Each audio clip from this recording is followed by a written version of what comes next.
In the movie Margin Call, Sarah Robertson remains calm, sharp, and overlooked. While most of us remember John Told's ruthlessness in the meeting, or Sam Rogers' resistance to sell $1.2 trillion worth of MBS in a single day, fearing the backlash, Sarah Robertson is the executive who took the fall so everyone else could walk away clean. She doesn't shout or fight, but she becomes a perfect scapegoat. Let's understand how and why Sarah was made a perfect scapegoat. Sarah was the chief risk officer of the firm. Her job was to monitor and manage the financial risks the company is taking. She wasn't a trader, but she was responsible for overseeing the traders. This includes making sure that positions taken by traders don't go beyond what the firm can handle. But as Peter Sullivan explains in the meeting, MBS were too profitable. So the firm had taken too many risky mortgage-backed securities and was over-leveraged. If the value of those MBS drops just a little, the firm's losses will exceed the entire company's worth. Peter Sullivan's discovery sets off the chain of events that unfold during the next 24 hours in the film. When the final boss, John Told, showed up, he wanted to act fast. He orders them to sell all the toxic assets in one day before the market finds out how bad they really are. This would definitely crash the market, ruin the firm's relationships, and destroy the careers of countless clients and employees. But it would save the firm. Told sees it as necessary and the only way. It's ruthless, but necessary. Now, here's where Sarah's role becomes interesting. Throughout the meetings, Sarah is calm but clearly shaken. She doesn't challenge the math done by Peter Sullivan. She understands what's happening. She knows it's wrong, but she also knows it's unstoppable. She knows that the firm is going to do a massive sale, which will bring a lot of criticism. She fears that she might be made a scapegoat. That's why she asks Cohen in the lift, what is the strategy here?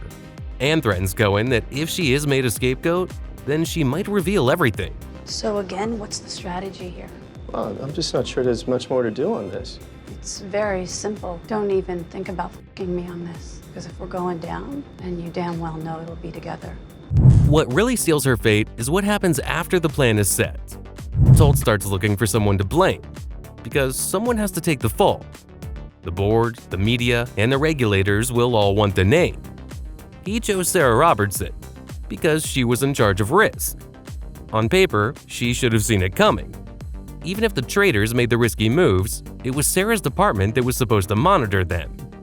That makes her the perfect candidate. Second, she's replaceable in Told's eyes. She's not a moneymaker. She doesn't bring in money like the traders or the deal makers. She's responsible for overseeing whether traders are making risky bets. If they are, then it's her job to stop that. Third, and maybe most importantly, she's not part of the inner circle. Yes, she's a senior executive, but she doesn't hold the same weight as Jared Cohen or Will Emerson. She's not one of the boys. She's the outsider in the boardroom, even though she's at the top. Sarah is aware of this. That's why when Told meets her after the meeting and says to her, "I need a head to feed it to traders on the floor and the board," Sarah asks, "Is it me or Cohen?" Told says, "It's you." Sarah, I need a head to feed to the traders on the floor and the board. Is it me or Cohen? It's you. She tries to explain that since last year, I've been giving you and Cohen several warnings about this issue. To this, Told replies, or you can say, threatens her, "I don't really think that's the best path for you to take right now." She again tries to explain that you, I, and Cohen had talked about this, and we'd already discussed that I won't be in trouble. To this, Told threatens her again. "I really appreciate this if you didn't fight me on this." I filtered several warnings to you and Cohen about this a year ago. I really don't think that's the best path for you to take at this point. It was made very clear at the time by you, me, and Cohen. I'd really appreciate it if you didn't fight me on this. You can sense from this scene that Told has kind of broken his word, and he says she will be taken really good care of.